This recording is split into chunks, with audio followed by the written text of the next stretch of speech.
Bienvenue sur Bideta, la chaîne des données du code.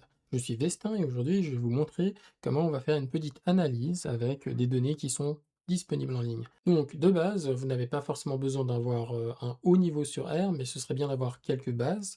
Et pour pouvoir suivre cette vidéo, alors ce sont des recommandations.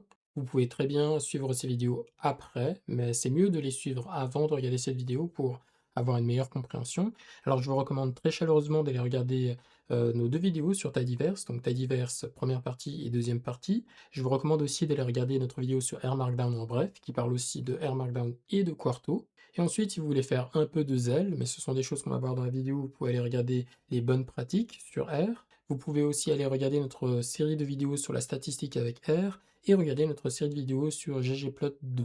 Et il faut savoir qu'on va utiliser l'outil RStudio aujourd'hui.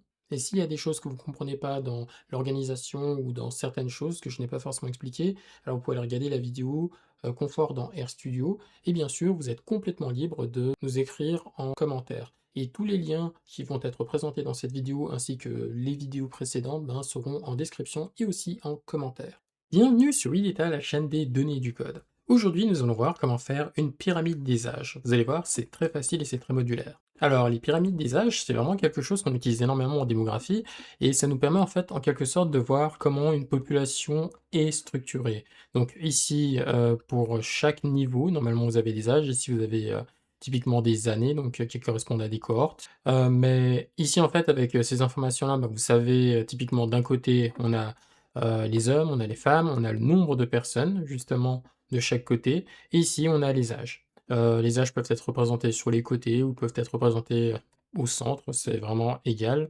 Et avec ça, on peut voir, en fait, par exemple, quelle est la proportion des jeunes, quelles sont les personnes qui sont âgées. Donc, avec ces informations-là, en fait, on peut très bien prendre une photo d'une population et se rendre compte de ce qu'elle a. Mais pour faire ce genre de tableau, il vous faut simplement 2 informations au minimum.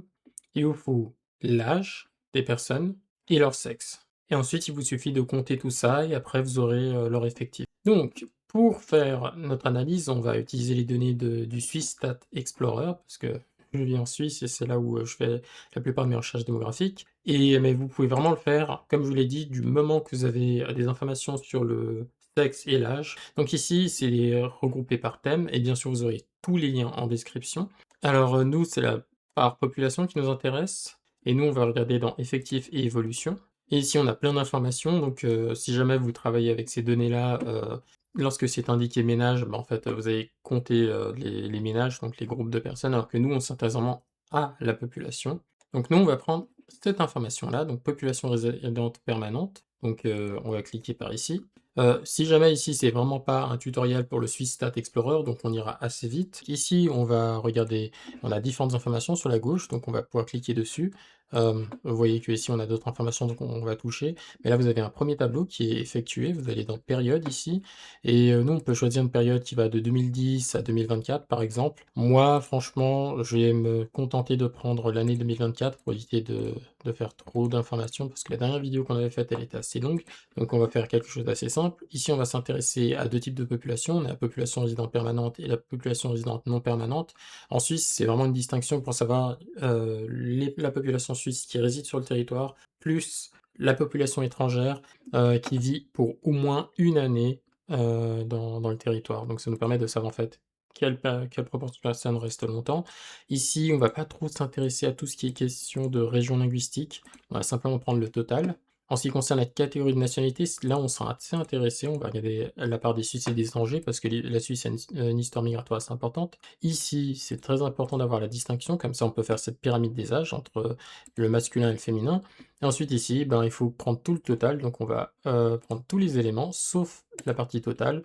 Mais je ne sais pas s'il va me l'ajouter, des fois je sais qu'il y a des bugs, donc des fois ils ajoutent le total sans que je l'ai demandé. Donc voilà, je fais appliquer. Là, il m'a généré mon petit tableau. Comme vous pouvez le voir, le tableau ressemble à ça. Donc, en fait, il m'a fait des sections avec sexe féminin, âge, ensuite l'origine, suisse, étranger, et ensuite il m'a fait les comptes. Nous, ce qui nous intéressait, c'est d'avoir un format tidy. Qu'est-ce qu'un format tidy? Donc, pour nous expliquer ça, je vais me baser sur le tidyverse, qui se base vraiment toute la philosophie sur cette idée de tidy data. Et ici, il y a un papier entier, si vous voulez, donc ce lien sera aussi en description. Et ça, c'est une information qui est vraie, même si on est dans l'ère de l'IA, en fait, oui, 80 du travail, c'est le nettoyage de données. Une partie que j'apprécie quand même. Donc ici, c'est une petite boutade où ils disent: «Bon, bah, qu'est-ce que c'est, des données tidy ou propres?» Bah, en fait, ils disent qu'une famille, toutes les familles heureuses, ben, se ressemblent, mais toutes les familles non heureuses, ont leur propre manière d'être, non heureuses. Comme en fait toutes les données qui sont propres se ressemblent, alors que les autres, bah, en fait, sont malpropres à leur manière. Donc on va vraiment distinguer 2 informations que sont les lignes et les colonnes, comme ici. Et ici, on a, une sémantique, donc des terminologies qui sont très importantes, en plus des lignes et des colonnes. Bah, en fait, on aura une valeur qui sera le croisement entre ces lignes et ces colonnes. On aura les variables qui représentent les colonnes à chaque fois et les observations qui représentent les lignes. Donc c'est vraiment les terminologies qu'il faut retenir. Et ensuite, si on descend plus bas, voilà, pour la définition des données propres, chaque variable est une colonne et chaque colonne est une variable. Chaque observation est une ligne et chaque ligne est une observation et chaque valeur est une cellule, donc un croisement. Et donc c'est comme ça qu'on le nettoie. Donc nous, c'est ce qu'on va essayer de faire. Donc on va avoir en fait, le sexe, l'âge et la catégorie de nationalité en colonne. Et en ligne, en fait, ce sont les observations avec, en plus, le compte qui va représenter, une colonne supplémentaire. Donc ici, on va aller dans la disposition, voilà, et donc ici, on a cette expression qu'on appelle section qui nous intéresse pas trop ici. Alors nous, en colonne, on va avoir le sexe et l'âge. Donc maintenant, vous voyez que ça ressemble à ça. Et en ligne, on a les catégories de nationalité, on va voir ce que ça change pour nous. Et vous voyez que ça ressemble à ça. Alors est-ce que ça ressemble à ce qu'on veut? Pas vraiment, parce que ici, vous voyez qu'on a les âges. Chaque âge représente une colonne, ce qu'on ne veut pas, et chaque sexe représente une colonne, ce qu'on ne veut pas. Ici, il faut penser à l'envers et se dire qu'on veut quelque chose comme ici, donc que la catégorie de nationalité, on ait une catégorie par ligne, et comme ça, ici, ça représente une variable. Donc on va retourner dessus pour changer, histoire que vous compreniez. Donc ici, on va mettre le sexe et l'âge, et maintenant tout est en ligne, et vous voyez que ça ressemble plutôt à ça. On a une catégorie, on a un âge, on a un sexe, exactement ce qu'on voulait, et maintenant ça représente ça. Super, maintenant on va pouvoir télécharger ça, et on va télécharger en format CSV. Il me semble que j'ai cliqué sur la veille, j'ai pris sélection, pardon, il faut prendre toutes les données au format CSV, comme ça il les prend tous. Et là vous voyez que ça prend un tout petit peu plus de temps, mais ça devrait être bon après. Merveilleux, ça finit d'être téléchargé, donc je vous invite à ouvrir maintenant RStudio ou Positron ou VS Code, ce que vous préférez pour l'analyse. Donc voilà, et là on était encore sur le projet Âge au mariage. Je vais maintenant vous inviter à créer un nouveau projet, donc on va cliquer dessus, cliquer sur New Project. Donc on n'a pas encore de dossier qui existe, donc on va créer un nouveau directory, et ensuite, vu qu'on va travailler dans un projet Quarto, ben, on va cliquer sur Quarto Project. Ici on va nous demander le nom, on va faire pyramide des âges. Vu que c'est une démonstration et que je ne vais pas en faire un projet de longue durée, je ne vais pas sélectionner ces éléments-là. Et je n'ai pas forcément besoin de l'affichage visuel. Et je vais choisir où je veux installer ça. Et donc je vais laisser ça dans code R, projet, analyse et dans test. Mais pour ceux qui ne savent pas, ben, j'ai un dossier de code avec tous mes langages de programmation. Je vais dans R, je vais sous projet test, c'est là où je vais tester pas mal de choses. Ensuite ici, j'ai un projet analyse. Et ensuite, à l'intérieur de ce projet analyse, ben, je vais laisser mon projet pyramide des âges. Et on va créer le projet. Voilà, comme ça on peut commencer avec des bonnes pratiques. Une autre chose que je fais souvent, ben, c'est de commencer avec un projet, soit je l'appelle code, soit je l'appelle R. Maintenant, je fais de plus en plus R parce que je fais pas mal de packages, donc c'est une convention que je garde. Et je crée aussi un dossier data, donc je l'appelle data, my data quand c'est des données que j'ai fini de nettoyer, mais en fait je peux créer data raw, data clean, etc. Bref. Et donc maintenant, on a notre plan de travail pour commencer, donc pyramide des âges. Ici, je vais faire avec un espace. Il a pris exactement le nom du projet, mais maintenant, vu que c'est entre guillemets, je peux écrire avec des accents, des espaces, etc., sans que ça pose de problème. Et donc maintenant, on va commencer avec cette première partie. Donc, avant de commencer à faire notre rapport, on va écrire, enfin, on va importer les librairies dont on a besoin. Donc, je vais faire libraries, voilà. Et je vais faire library, et je vais mettre tidyverse, parce que c'est celui dont on aura besoin tout à l'heure pour toute l'analyse. Et je vais ajouter des tags. Donc si vous ne connaissez pas Quarto, Quarto vraiment c'est cet environnement qui va nous permettre de travailler avec les données et de manière à avoir cette espèce de représentation de Notebook et de pouvoir créer des rapports juste derrière et on a une vidéo sur ça si ça vous intéresse. Donc désolé, pour l'interruption, donc maintenant on retourne sur notre travail. Ici, je vais mettre warning .false et je vais mettre message.false. Voilà, comme ça au moins la prochaine fois il ne devrait plus me faire, de messages et ensuite à partir de là, on va importer les données, donc on va créer quand même un point option et on va faire un point data et je fais ça comme ça on peut les fermer et les ouvrir. Je vais en profiter pour agrandir un tout petit peu, comme ça vous pouvez bien voir. Excellent.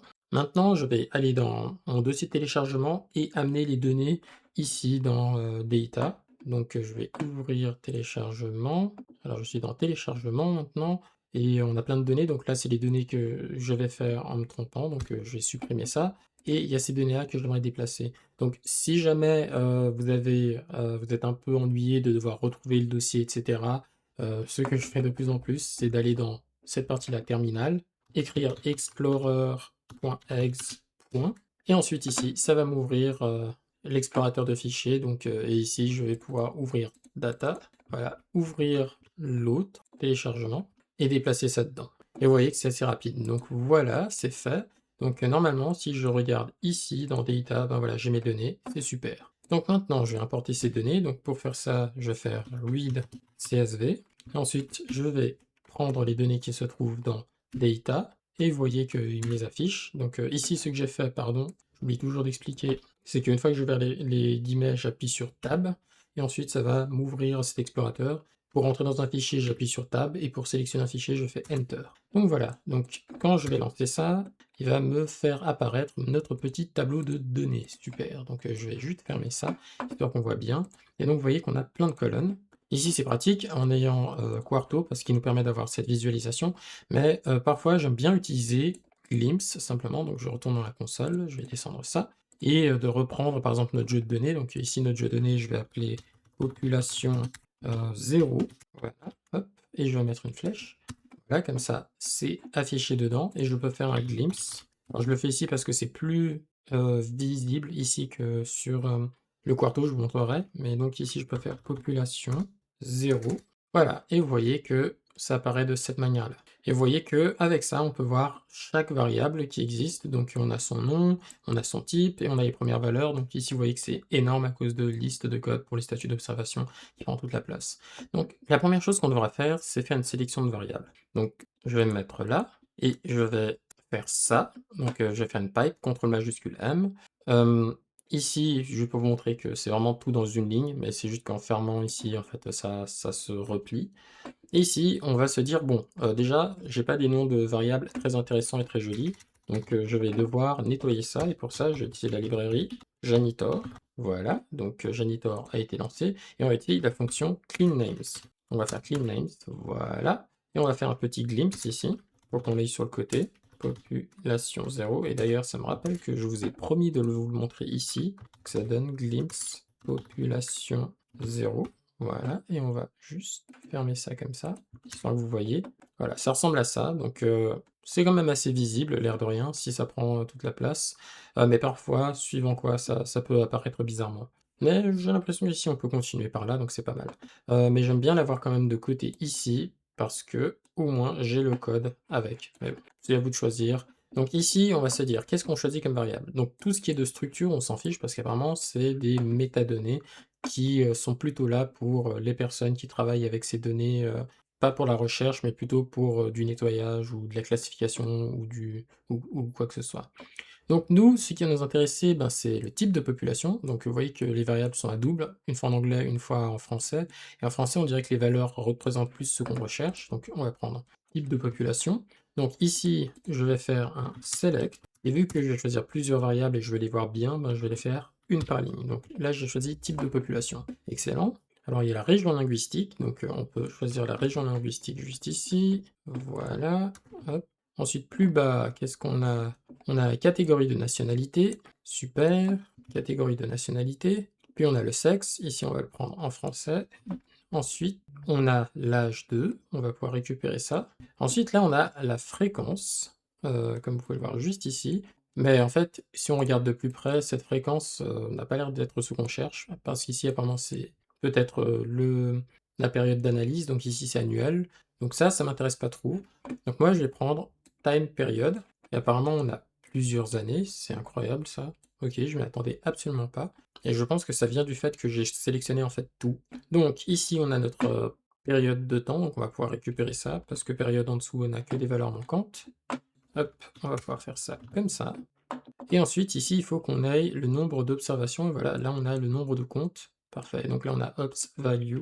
On va récupérer cette information-là. Voilà. Que manque-t-il d'autre? On a le reste, en fait, ça ne m'intéresse pas du tout. Donc, on est bon avec cette information-là. Donc ça, pour l'instant, CTRL majuscule C, je le mets au silencieux. Et ça, je vais le lancer pour voir à quoi on a affaire. Donc là, on a population 0. Et là, on a population 0. Parfait. Et donc voilà, on a nos variables. Alors, il y a une chose qu'on fait ensuite, une fois qu'on a nos variables, c'est de vérifier, bon, quels sont les éléments qu'on a à l'intérieur. Donc ici, on va pouvoir utiliser la fonction distinct. Donc ici, on a le type de population. Si je regarde type de population et que je lance le distinct, il va me dire, bon, voilà, on a la population totale, la population résidente permanente, on a la population résidente non permanente. Intéressant parce que j'ai fait le filtre, et vu qu'en fait j'ai choisi l'entièreté, je pense que c'était ça qui m'a renvoyé. Donc, ici, c'est-à-dire qu'on aura un petit filtre à faire à ce niveau-là. Donc on retient. Nous, ce qui nous intéresse, c'est la population résidente permanente. Donc on va faire un petit filtre, on va faire filter, et on va dire type de population, voilà, est égal à population résidente permanente. Comme ça, on a déjà ce filtre. Voilà, vous voyez que ça marche bien. On va supprimer ça, et lancer à partir d'ici pour qu'il nous lance que cette partie-là n'est pas lancée. Ben, vous voyez que maintenant, dans le type de population, on a ce qu'on cherche. Parfait. Mais est-ce que du coup, on a besoin de cette variable, vu qu'on a que la même chose ici? Pas forcément, donc on va pouvoir faire un select, ensuite, select, et on va dire moins type de population. Oups, pardon, j'ai fait une petite erreur, type de population. Et on va pouvoir joindre ça à tout ça, avant de faire les distincts, pardon. Et voilà, donc maintenant, on n'a plus le type de population. Ensuite, ici, on a les régions linguistiques. Les régions linguistiques, ça m'intéresse pas tant que ça. Je vais garder juste le total, parce que je ne veux pas cette séparation par ça, donc on va choisir région linguistique est égal à total. Donc ici, on va faire région linguistique doit être égal à total. Parfait. Et on va pouvoir lancer cette partie-là. Donc maintenant, région linguistique, c'est au même titre que type de population, on n'a plus qu'une valeur, et donc ça nous intéresse plus d'avoir cette colonne qui prend de l'espace pour rien. Voilà, et donc maintenant on se retrouve avec les catégories de nationalité et le reste. Donc pour catégorie de nationalité, moi je veux une séparation, je ne veux pas du total. Donc ce que je vais pouvoir faire, c'est... Alors oui, avant qu'on voyait ça, pardon, je pars beaucoup trop vite et j'oublie toujours que je dois ralentir le rythme pour vous. Donc ici, on a distinct. On va pouvoir faire une distinction entre les différents types qu'on a. Donc on voit qu'on a à la fois et total, on a étranger et suisse. Et nous, tout ce qui nous intéresse, c'est étranger et les Suisses. Donc à la place de dire sélectionne à la fois les étrangers et les Suisses, on va juste dire retire le total, ça ne nous intéresse pas. Donc on va faire ça, on va faire catégorie de nationalité, hop, juste ici, n'est pas égal, c'est comme ça qu'on l'écrit, à, et ensuite ici total, donc on va écrire total, voilà, et donc ici, si on relance tout, vous voyez que le total a disparu, parfait, donc on va pouvoir retirer cette partie-là et voir ce qui nous reste. Donc il nous reste le sexe, mais en fait, pour tout le reste, le sexe, l'âge, la période, etc., en fait, j'ai pas envie de total, et on peut faire un truc beaucoup plus simple du coup. Donc on va juste supprimer ce total qui est juste ici, et on va pouvoir utiliser la fonction filter all, comme ça il filtre tout. On va faire un tilde, donc cette espèce de vague, qui va nous permettre de pouvoir utiliser enfin une fonction particulière. Et donc ici, je vais pouvoir mettre point .x n'est pas égal, ah oui, je peux faire un espace pour que ce soit plus lisible, à total. Voilà, et donc ici, pour toutes les variables, il va retirer toutes les fois où il y a total, que ce soit dans... Enfin, peu importe la variable, donc voilà. Et donc du coup, je n'ai pas besoin de le refaire plusieurs fois. Alors ici, vous voyez, pas besoin de paniquer. En fait, ce que vous voyez ici, c'est un peu normal. Vous voyez que là, on n'a plus rien. On n'a que 7 colonnes et 0 ligne. Donc, que se passe-t-il ici? En fait, on a dit de retirer tous les éléments qui sont total, alors qu'ici, on vient de dire, bon, en fait, on ne garde que le total dans région linguistique, et vu qu'il n'y a que ça, en fait, ça va retirer tout le monde, en fait, parce qu'on a un total dans région linguistique. Donc, ce qu'on doit faire, simplement, c'est inverser les opérations. Donc, on doit commencer d'abord par retirer les colonnes qui n'ont que des populations résidentes permanentes ou que des totales. Et ensuite, ici, on va pouvoir remettre notre pipe, lancer tout ça, et hop, vous voyez que il y a tout qui revient et donc on a retiré les totals dans d'autres endroits. Alors, on peut continuer à faire les distincts par sexe, et cetera, mais je pense que ce ne sera pas nécessaire. Pardon, j'ai oublié de mettre une pipe ici. Voilà, je pense que ce ne sera pas nécessaire pour la plupart des autres variables. Ici, ça va déjà très bien. Maintenant, une autre chose qu'on aimerait bien faire, c'est changer le nom parce que là, on a un H2, ce qui ne nous intéresse pas. Donc, ce qu'on peut faire, c'est dans le select qui se trouve juste avant, on peut faire H est égal à H2 et donc ça va le renommer correctement. On peut faire la même chose pour d'autres. Catégorie de nationalité, je trouve que c'est beaucoup trop long. Donc ici, on va mettre nationalité est égal à catégorie de nationalité.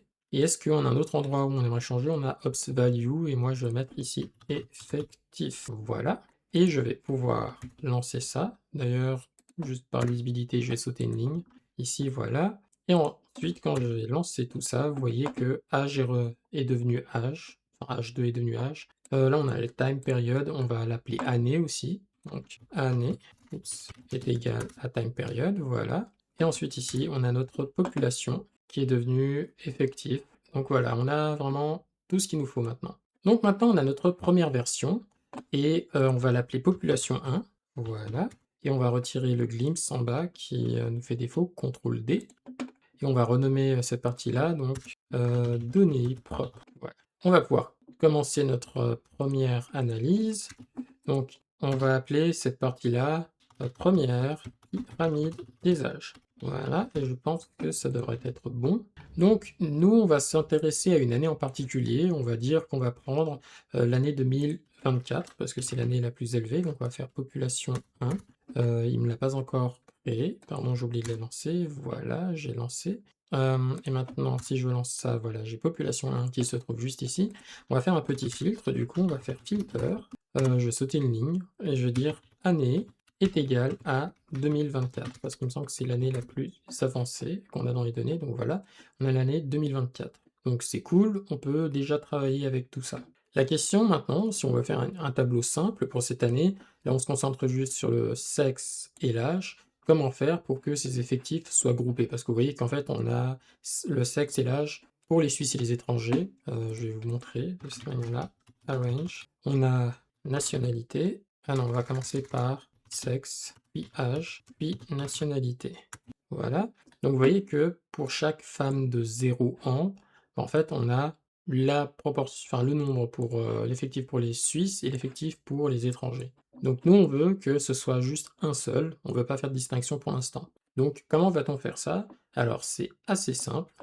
Il faut utiliser une fonction qui est summarize. Summarize, en fait, ça va faire un résumé en regroupant les choses selon une règle qu'on leur a donnée. Par exemple, ici, on veut regrouper les effectifs, et pour les regrouper, on va faire la somme de tous les effectifs par groupe. Donc, c'est-à-dire par femmes de 0 ans. En fait, on va regrouper toutes les femmes de 0 ans ensemble sans compter la nationalité. Et pour ça, on peut utiliser le point by est égal à, et là on va utiliser deux variables, là on va le faire par sexe, donc c'est pour ça qu'on ouvre un vecteur avec un C, et on va le faire aussi par âge. Voilà, et donc du coup on a justement pour chaque texte, donc là il faudrait que je refasse un arrange, voilà, par sexe et par âge, on les a seulement une seule fois, donc plutôt pratique. Maintenant, est-ce que pour l'âge, j'ai besoin que ce soit des catégories? Alors, ou des chiffres? Alors oui et non. Alors je vais vous montrer ce que ça fait lorsqu'on ne fait pas de chiffres ou de catégories et qu'on utilise ça comme ça ne change pas beaucoup de choses parce qu'on a quand même une visualisation, il y aura quand même pas mal de choses qui sont dans le désordre, donc ce sera un certain problème, mais vous verrez que c'est quand même assez visible. Donc ici, c'est bien parce qu'on peut voir que le minimum c'est 0 et le maximum c'est 100, parce que vous voyez qu'on les a rangés par âge, ici on les arrange par ordre alphabétique, donc c'est pour ça que féminin arrive avant masculin, c'est pour ça que 0 arrive avant 1, et 1 arrive avant 10. Pourquoi 10? Parce qu'en fait, ça commence par 1, et en fait, il ne compte pas le nombre en entier, donc ici, vous voyez que c'est pour ça qu'il nous le met dans le désordre. Donc c'est pour ça que ça va être un sacré problème.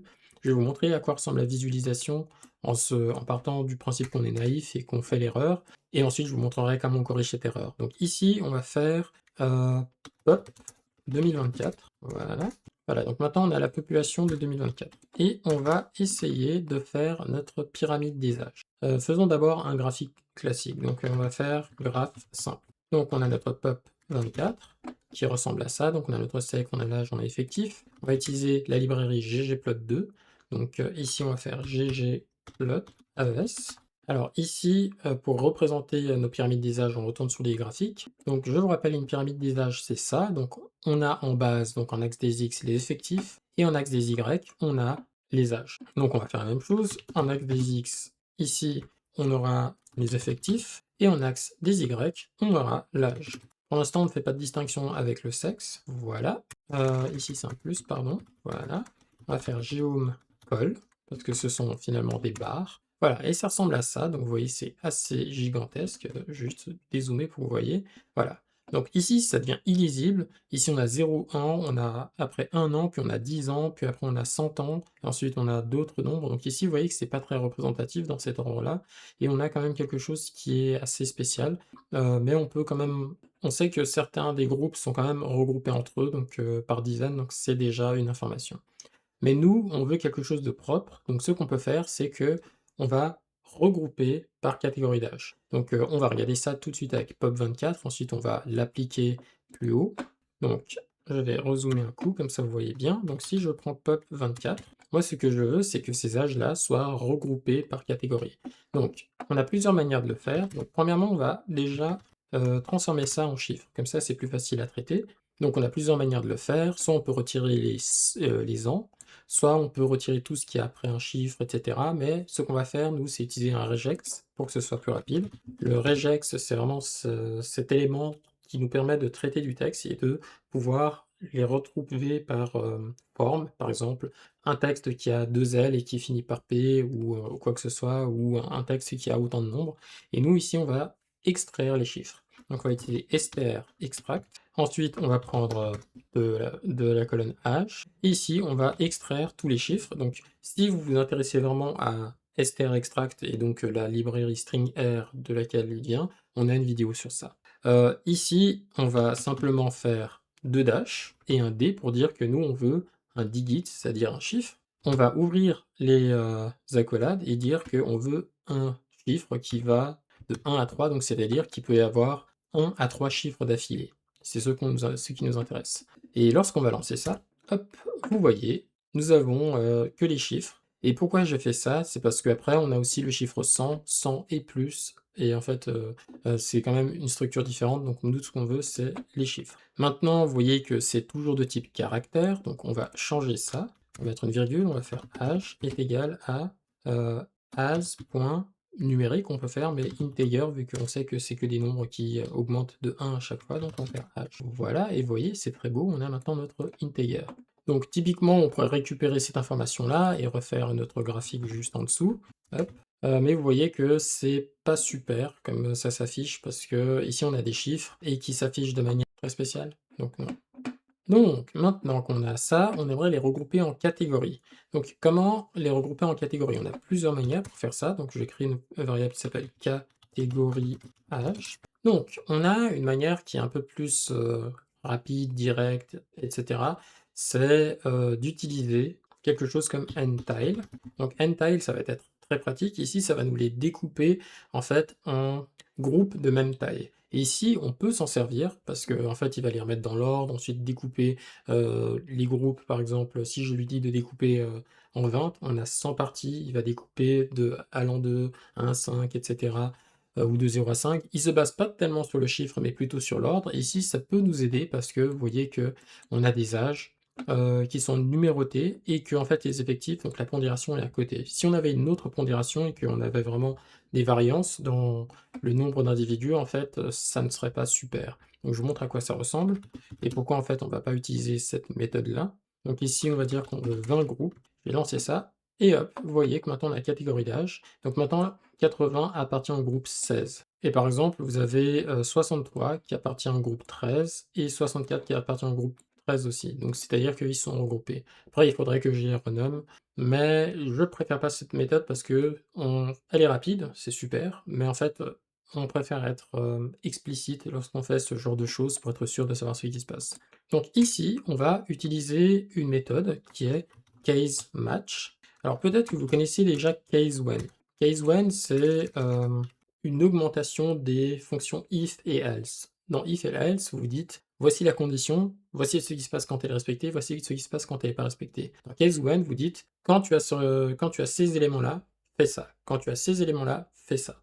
Et en fait, on explicite chacun des résultats. Donc je vais vous montrer, par exemple ici, case 1, on peut dire que quand l'âge est, donc in, est entre 0 et 5, là il faut mettre un tilde. Ici, on peut dire créer la catégorie 0 à 5, typiquement. Et ensuite, on peut mettre un point default pour le reste. Donc, default. Ici, le default, on va dire autre. Et donc maintenant, on a outre, 0 et 5, outre, etc. Donc, c'est une manière de le faire. Et ensuite, il faut qu'on ajoute d'autres parties, par exemple age, etc. On peut le faire comme ça. On peut utiliser aussi between. Par exemple, on peut utiliser la fonction between quand âge est entre 0 et 5. Ça marche aussi. Et, je trouve que c'est un petit peu plus lisible. Mais après, vous voyez qu'il faut à chaque fois reprendre âge, etc. Et donc, on a une petite fonction qui est plutôt pratique, qui est caseMatch, mais qui est aussi qui va être remplacée, on va voir dans quelques instants, qui nous permet de faire la même chose, sauf que ici, au départ, on précise juste, on travaille que sur cette variable, la variable âge. Et ensuite, ici, je peux dire, au lieu de mettre âge, tout ça, etc., je lui donne juste des valeurs. Et je lui dis, quand tu trouves cette valeur, donc qui va de 0 à 5, parce que ici c'est un vecteur, pour ceux qui ne le savent pas, si je fais 0 à 5 comme ça, ben j'obtiens des valeurs qui vont de 0 à 5, eh bien, transforme ça en catégorie 0,5, sinon défaut haute. Donc quand je vais lancer ça, vous voyez qu'il me fait exactement la même chose. Maintenant, une chose qu'il va me dire ici, c'est ok, ça marche, pas de souci, mais attention, case match a été deprecated. Donc c'est-à-dire que elle fonctionne toujours, mais en fait, elle va plus être réutilisée ou améliorée. Et donc nous, ce qu'on recommande, c'est d'utiliser record value, qui fait les mêmes capacités que case match, mais à d'autres capacités en plus. Donc voilà, on a record value. Je peux lancer ça comme ça. Mais maintenant, vous voyez qu'on a une petite erreur. Donc ici, le default autre ne marche pas. Donc ici, en fait, on a une nouvelle manière de le faire, c'est unmatched, ou unmatch plutôt, pardon. Je dis des bêtises. Ici, à la place, c'est default, mais sans le point avant le default. Mes excuses, donc voilà. Et donc maintenant, ça fonctionne de nouveau. Et on peut travailler avec ça. Donc je ne vais pas vous laisser, enfin on va pas s'amuser à les réécrire comme ça, je vais juste faire pause et réécrire toutes les catégories. Voilà, donc j'ai décidé de faire les catégories par 10. Donc maintenant on a toutes ces catégories qui existent là. Je vais récupérer tout ça dans pub24 et je vais les mettre plus haut, CTRL D pour supprimer ça. Hop, hop, hop. Et ensuite, avant Summarize, avant le filter, etc., je vais mettre ça juste ici. Parfait. Et le summarize, au lieu de faire par sexe et par âge, ben, je vais faire ici par catégorie âge. Cette nouvelle variable que je viens de créer juste ici, donc je peux lancer le pop 2024. Et voilà, je peux faire mon graphe. Oui, pardon, là j'ai une petite erreur parce que j'ai pas remplacé âge par catégorie âge. Voilà, et donc voilà, vous remarquez, je vais dézoomer un peu pour que vous voyez, on a notre graphique qui nous indique ben, en fait par catégorie d'âge. Une chose maintenant que vous remarquez peut-être, c'est que ici, le 6-10 se retrouve là, au lieu de se retrouver plus bas, et c'est parce qu'on n'a pas décidé de l'ordre dans lequel ils apparaissent. Là, ils se basent toujours sur le nombre ou sur leur apparition dans le jeu de données. Donc, je vais vous montrer comment on va faire ça. Donc, on est toujours dans le mutate, donc on va juste zoomer un tout petit peu. Voilà. On est toujours dans le mutate, qui est cette parenthèse blanche ici. On va mettre une virgule, et on va prendre catégorie âge est égal à, ensuite ici on va faire fct relevel, voilà, et donc ici on va mettre catégorie âge, ensuite ici on va mettre toutes ces catégories dans l'ordre que elles devraient être, et ça devrait nous mettre les choses dans le bon ordre. Voilà, donc j'ai créé maintenant ce fct relevel, j'en ai profité aussi pour corriger cette erreur qui était là, et maintenant je peux lancer ça, donc tout devrait se mettre dans l'ordre maintenant, et quand je vais lancer ce graphe-là, vous voyez que maintenant tout est dans l'ordre. Donc on a de 0 à 10, 11 à 20, 21 à 30, etc. jusqu'à 90 à 100. Donc vous voyez qu'on a cette pyramide des âges avec une base un peu plus faible que la partie des gens qui travaillent. Et donc ces personnes-là, lorsqu'elles sont retraitées, elles vont finir en fait juste ici et devenir en fait une plus grosse catégorie que cette catégorie qui est juste en bas, donc des jeunes qui vont devenir des nouveaux travailleurs. Et vu que les jeunes font encore moins d'enfants que les générations précédentes, en fait, on va avoir une pyramide qui va se raccourcir. Là, pour l'instant, on a tout le monde, on n'a pas la séparation par hommes et femmes, donc quand est-ce qu'on va vraiment faire ce tableau? Donc, je vais vous montrer ça dans 2 secondes. Alors, on aurait plusieurs approches qui nous viendront en tête. Notamment, on pourrait se dire, bon, ben, si vous connaissez un peu ggplot, vous pouvez dire, bon, ben, je vais faire un petit fil, donc comme ça, je vais colorer les tableaux, enfin les colonnes, et je vais le faire par sexe, parce que c'est une variable qu'on a. Hop, vous voyez, ça ressemble à ça. Très intéressant, donc on peut voir la partie des hommes et la partie des femmes, mais vous voyez que les femmes sont sur les hommes, donc ici, on aimerait bien avoir en fait une séparation. Donc il existe plusieurs positions pour faire ça. Vous pouvez faire position ici, pardon, je vais y arriver, voilà, position. Ici, c'est une position qui stack, on peut dire position identity, donc identité, donc ils sont l'un en face de l'autre, et donc généralement ce qu'on fait avec ça, c'est qu'on fait un alpha, qui est la transparence, et avec ça, vous voyez qu'on peut voir lesquels sont lesquels. Quand c'est un peu rose qui dépasse en haut, ben en fait, c'est-à-dire, et que c'est un peu dans les couleurs de rose, c'est-à-dire qu'on a plus de féminin. Quand on a du bleu et du bleu qui dépasse, c'est-à-dire qu'on a plus de masculin dans les groupes. Donc ça peut déjà faire une espèce de forme de distinction de où est-ce qu'on a plus d'hommes et de femmes. Et ça, on sait que généralement, dans les bas âges, on a plus d'hommes, alors que dans les âges plus âgés, on a des femmes parce qu'elles ont une espérance de vie généralement plus élevée que les hommes. Mais ici, on est aussi dans un cas suisse, et en fait, il y a aussi toute la part de travailleurs étrangers qui jouent un rôle aussi, qui sont généralement masculins. Donc super, ça c'est une méthode, mais on peut aussi faire une autre où là, en fait, ils sont l'un à côté de l'autre, donc on peut utiliser Dodge. Voilà, et donc là, on peut voir qui dépasse qui l'un à côté de l'autre. Donc c'est déjà une approche, c'est intéressant, bref, oui, c'est cool. Mais nous, on aimerait bien les avoir d'un côté et d'un autre. Donc comment on va faire ça? On va tricher un tout petit peu. Vous voyez, ici, on a les effectifs qui sont positifs. Pourtant, lorsqu'on regarde ici, on a des effectifs positifs dans les deux sens. En fait, on va tricher un peu. Donc, on va mettre les hommes à gauche en utilisant les représentations conventionnelles où les hommes sont toujours à gauche et les femmes sont à droite. En fait, ici, tout ce qu'il nous suffit de faire, c'est de transformer la valeur des hommes en négatif et juste d'adapter l'axe des x qui est en bas. Et vous allez voir, c'est plus facile que ça en a l'air. Donc, une fois que j'ai tout ça, donc je vais me dire, bon, bah, je vais lisser le fil, ça ne pose pas de problème. Je n'ai pas besoin de mettre de position dodge, etc. Tout ce que je n'ai qu'à faire, c'est faire un mutate juste avant. Donc, on va modifier une variable. On va dire effectif. On va dire, OK, on est dans ce tableau. Donc, je vous rappelle ce tableau-ci.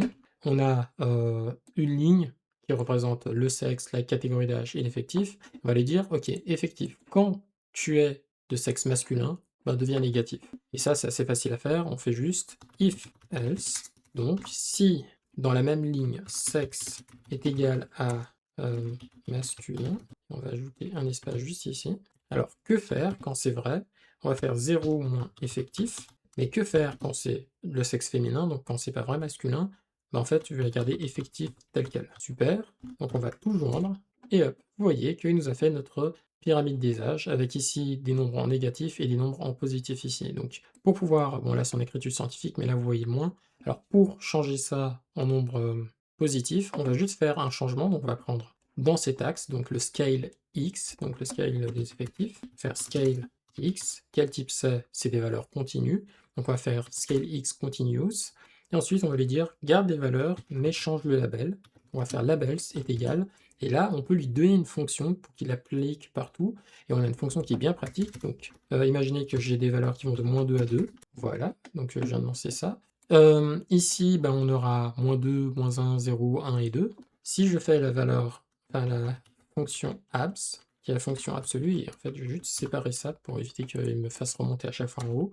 Voilà. Donc ici, ça va me transformer les moins en positif. Donc c'est un grand avantage d'utiliser cette approche. Donc ici, je peux simplement lui donner abs comme ça, et il va savoir que c'est une fonction, il va l'appliquer partout.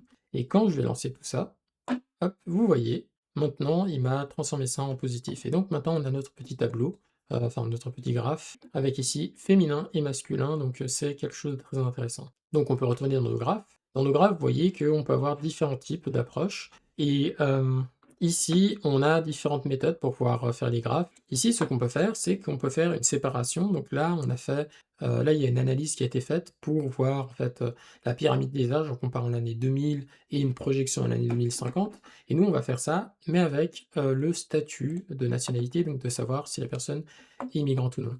Donc, je vous remontre juste aussi ce graphique qu'on revoit qui représente justement ce que j'ai dit dans les pays du Nord, dont la Suisse par exemple. Là, vous voyez qu'on a une très petite base.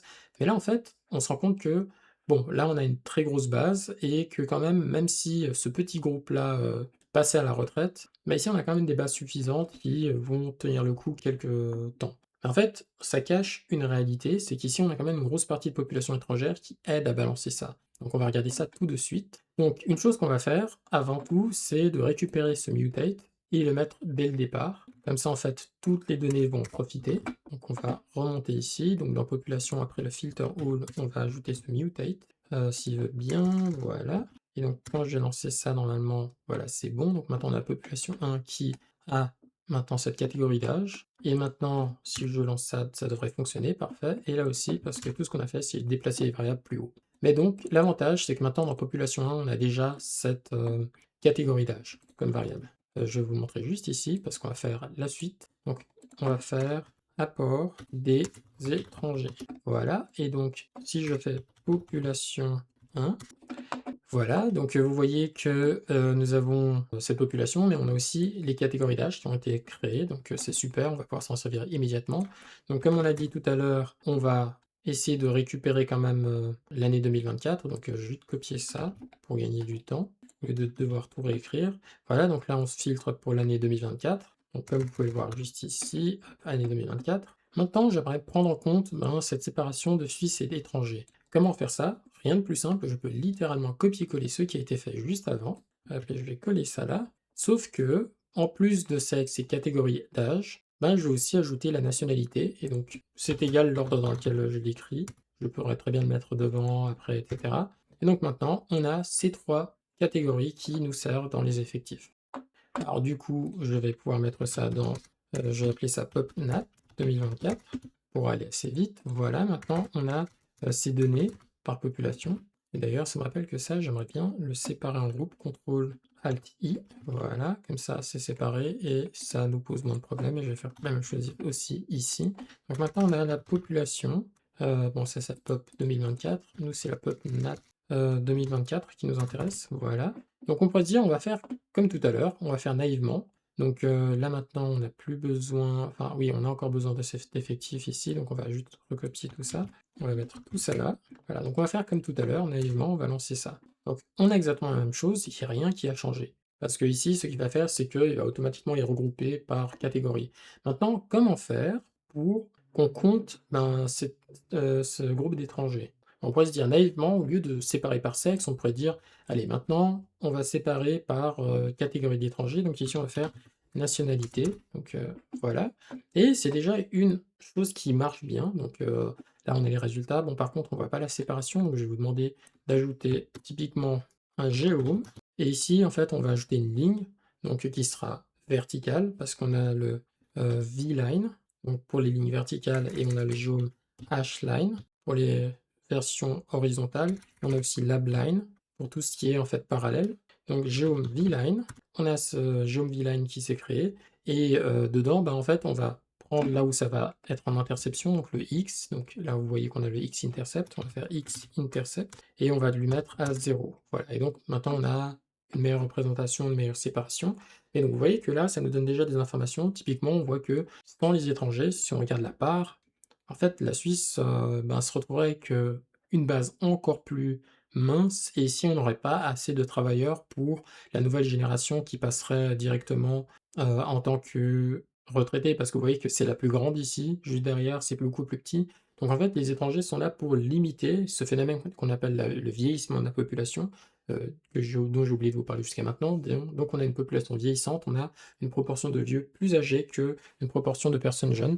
Donc vous voyez que ici en Suisse, la population étrangère, elle joue vraiment un rôle là-dedans parce que sinon, en fait, ça peut amener pas mal de problèmes économiques en ce qui concerne le paiement des pensions, etc.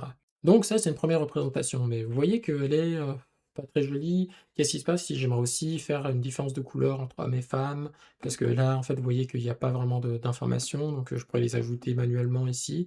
Mais j'aimerais bien que les couleurs l'indiquent par elles-mêmes. Donc ici, ce qu'on va faire, c'est vraiment juste de la stylisation. Donc on va commencer premièrement en séparant, enfin en retirant le fil et en regardant ce que ça donne. Vous voyez que on a cette séparation-là, donc classique. Mais on a vu tout à l'heure qu'on a un élément. Alors je vais juste déplacer peut-être le geom v-line, comme ça tous les géomes sont ensemble.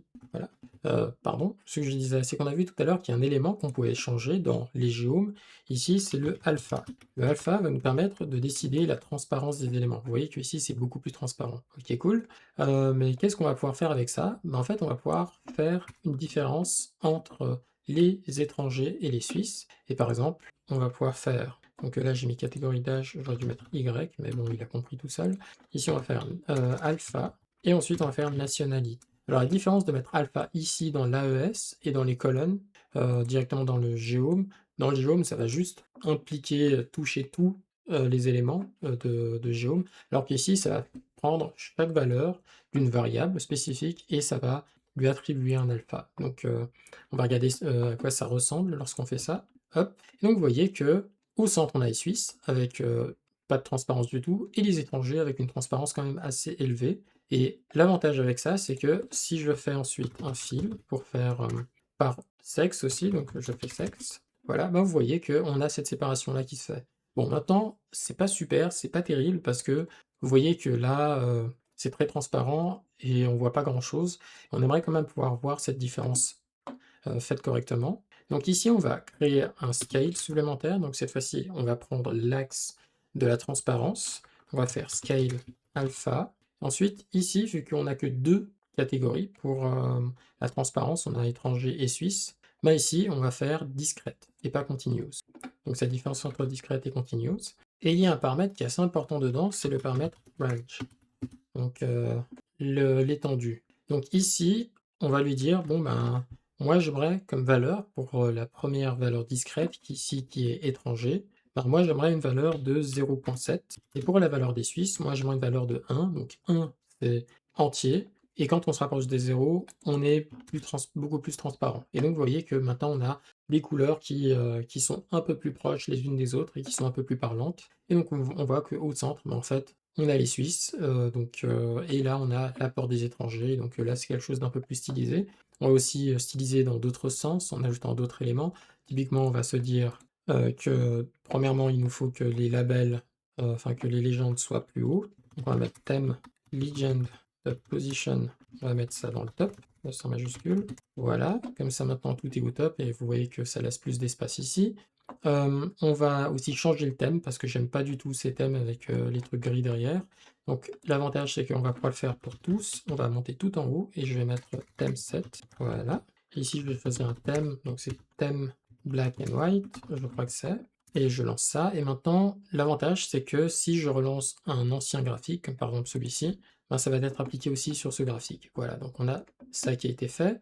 Donc si je relance ce graphique, vous voyez qu'on a exactement la même chose.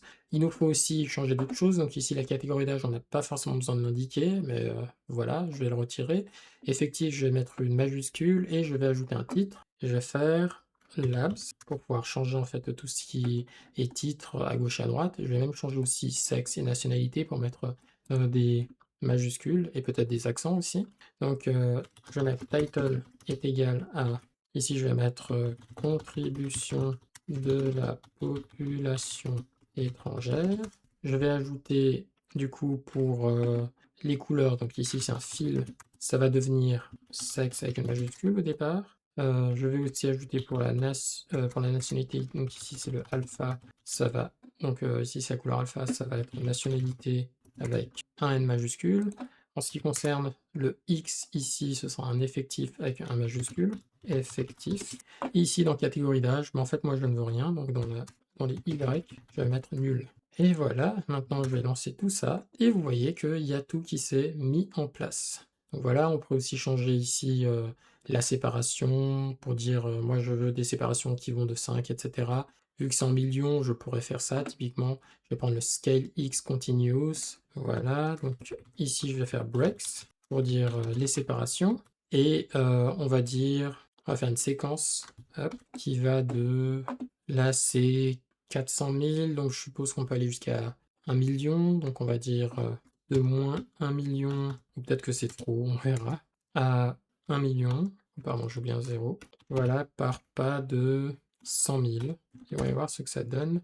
Voilà, et donc voilà, vous avez les séparations en plus. Donc voilà, voici comment on peut créer une pyramide des âges pour une population en particulier.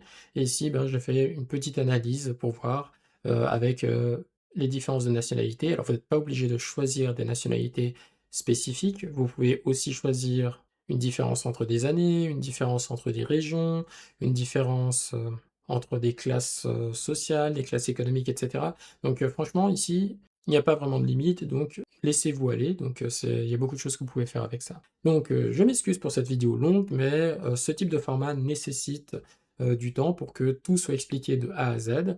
J'espère que vous avez pu apprendre beaucoup de choses et que, vous pourrez faire vous-même aussi vos propres tableaux de population.